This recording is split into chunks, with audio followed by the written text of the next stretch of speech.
All right, folks, welcome back. This is our weekend edition of the ICT Mentorship, August 20th, 2021. Dollar daily chart here. As you can see, we very, very handsomely traded it back up into, notice the bodies of the candles, respecting the old premium high of the volume imbalance. Now, before I get into it, notice this candle right here, how it takes out this high. So this right here is a stop run. This whole entire wick, ignore that.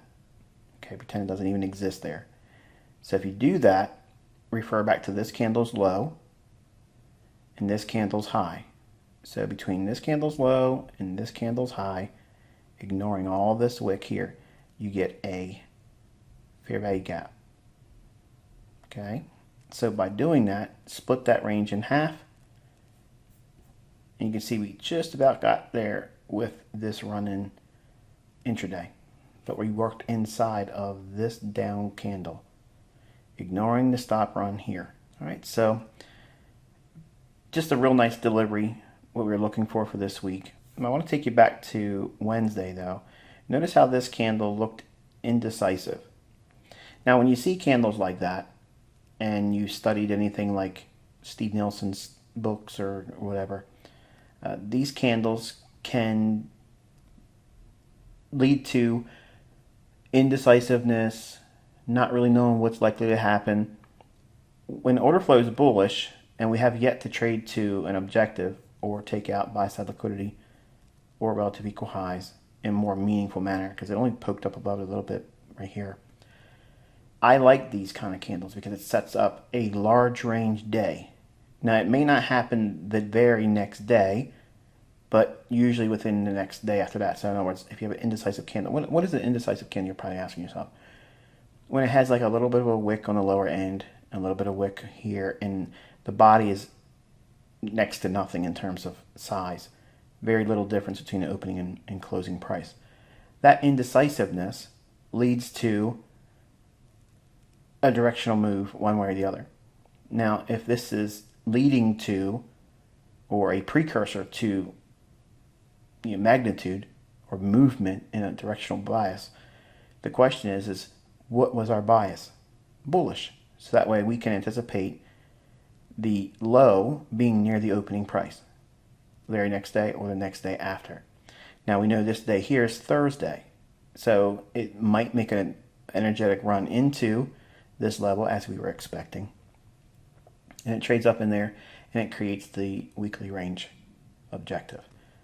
And then the opening on the next candle opens here, small little run higher, profit taking, algorithm goes into consolidation into the close of the week, and here we are, we're trading inside of the old volume imbalance and still above the old high here.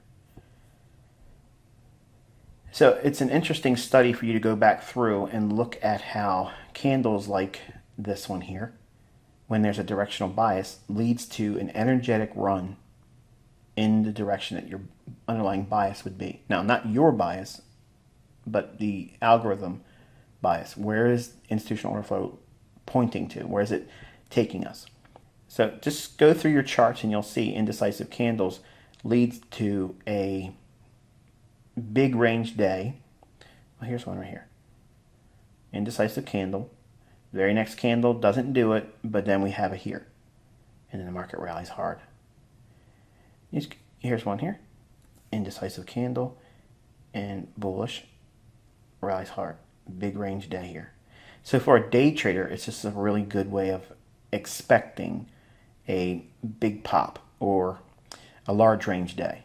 So as a day trader, you really need that, because if the market's real quiet and stagnant, not offering a lot of movement, it's not going to be conducive for you to have a lot of opportunity for day trades. So that's why most day traders don't make money. They fail, they quit, or they try to do something else besides day trading. But once you understand what you're looking for, day trading is actually very lucrative. You can go in and find very choice setups a few times a week, and if you look at these higher time frame charts like this with a bias, then it's beneficial to anticipate significant price runs after indecisive candles. Now, I'm not trying to promote this as a specific thing, okay, or a gimmick. It's just I'd like to see that. And if you go back and listen to our commentary on Wednesday, you can see that I'm anticipating it still to go higher here. I didn't expect this to be a run here and then retracement, because we have all the backdrop, as I mentioned on Wednesday's video, and obviously yesterday filled in some gaps as well. But price did in fact what we were looking for, which is nice for an August.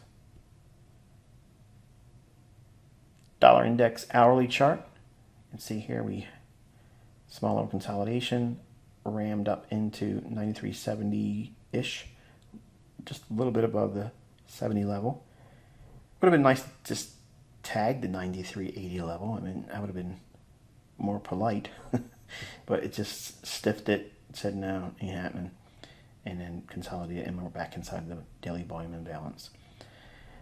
If we need to have a deeper retracement, I'd like to not see that, to be honest with you. I'd like to see it just work itself outside of this range on the upside and make an attempt to go lower. That's what I'd like to see. But when we get into Euro, we'll talk about some things that may be underway that may impact what dollar index actually does. But if we do break down, come outside of the discount low, the old daily volume imbalance, which is what this level is here, and this is the premium high level of the old daily volume imbalance. If we break down, right in here is a nice level. We have a fair value gap, bullish order block, sell side liquidity. So it could come down in there and then pick up more orders and run. That would really sell the idea to retail that we've topped. And to me, that's good, because that would take us down to a short-term discount. It would upset trend line support from here to here and where we're at right here. So if it runs down, this would be a nice level to take us into. Now notice I'm not saying trend line phantom in the sense that I teach it like here, here, and then now it's right up in here. Normally we're anticipating this. That's why it's not being called a trend line phantom. This is just too juicy for my liking. It's, to me, if we go down, this is where I'm watching dollar. Dollar index, 15-minute time frame. Again, you can see how we rammed up in on New York open kill zone, broke down, market structure, broken here. Day of the week, New York session, and we break down here. So it's probably done for the week. Comes in, fills in the small little fair value gap. Notice the bodies here. Yes, there's a small little increase from the opening that's outside the scope of this low to high, but the bodies are respecting it. And then one more time, passed up into it there.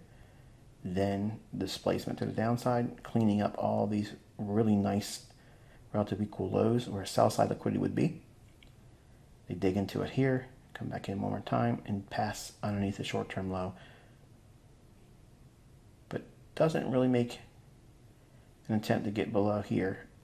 And all of this is just sloppy, and it's inside of a larger trading range. So lots of short-term support, which if they do drop it down, as I mentioned in here with this order block, that would be an area I'd look for some support to come in.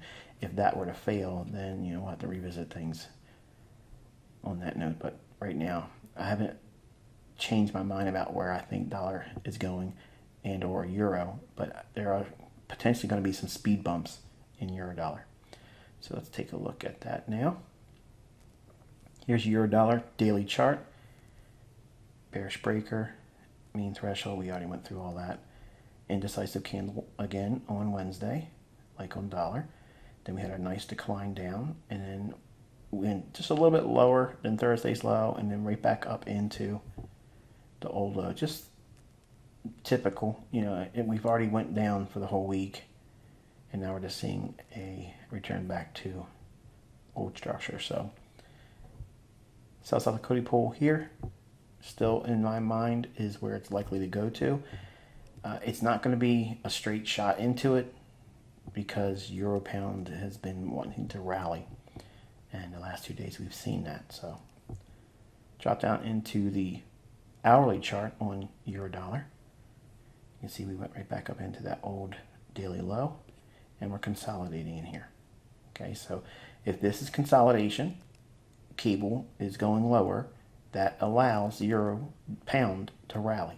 So it'll be interesting to see how long they hold this trading range, and it could sweep a little bit above and go back into the 117.10, 117.15 level, but I'd rather not see that. All right, and here's 15-minute time frame on Euro Dollar. You can see just an overall consolidation. Drops down below Thursday's low and rallies. Short-term little market structure right there.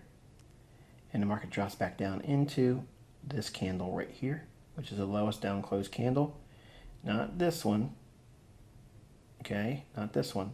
We're looking at the lowest down close. Trades into that. Here, that's your order block. If you go on YouTube, they're going to point here. And price rallies, comes back down in, mean threshold, last down close candle, picks up more orders there, then the algorithm redelivers above the intraday high, and then to the high on Thursday is slightly swept here, and then one more pass into it here. So for day trading purposes, you can see it did offer something in terms of a TGIF trade, and you can do a search on the forum typing in TGIF, and it'll take you to the post where I was discussing what the TGIF trade is. And finally, British Pound, daily chart. Small little continuation on what's been going on all week, lower prices. We swept the rejection block, which is the lowest down close candle, closing price. Swept through that, and we still have the low here and here where sell-side liquidity rests, and I still think that's the objective for cable.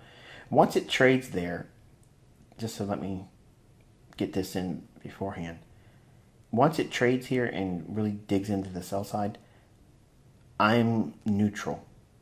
I won't have a bias. Like once it gets there, I'll have to be waiting for something new. So, and I'll teach a little bit more about that next week. But for now, just know that this is where we're still looking for cable. Might need to come back up into this range a little bit. I don't want to see any kind of like wild craziness, but you know, we'll see what we get in regards to next week's trading. Pound dollar hourly chart. Again, just a small little continuation and then consolidation on the week. Really, really nice back here on Wednesday. And the heaviness I was looking for and discussed on Wednesday's midweek commentary came to fruition like gangbusters. So we'll see if we get the heaviness continued into next week. That's what I'm looking for. And finally, on the 15-minute time frame, pound dollar chart, just small little continuation, consolidation all together. Notice that it's not trying to rally though. That's important. Now, that's not to say that it's not going to rally on Sunday into Monday, because obviously it could. But if it were to have some rallying on Sunday into Monday or Monday's trading, trailed stop losses are here. And I think that's about it. So it could trade up into this down close candle for a mitigation block and clean up buy side there. And that'd be nice between this high to this low. That would take us into a premium and potential optimal trade entry there.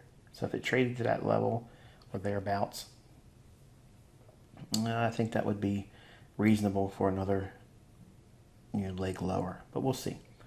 It's always 50-50 on weekend commentaries because Sunday can do whatever.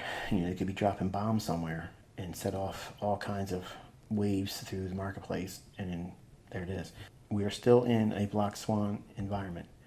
Things can just pop off anywhere that the central banks will use as a smokescreen to make a sudden beeline for a big, large pool of liquidity on both sides of the marketplace, buy side and sell side, and then take it right back to the middle. And everybody's going to be sitting there and thinking, man, what just happened? Scared to take the next move. So that's where we're at. That's what's likely to happen. And the closer we get to the end of the year, the more likely it's probably going to happen. Okay? So that's going to be it. Real short, sweet. Enjoy your weekend. Be safe. And I'll be back on Monday with some more lessons and lectures.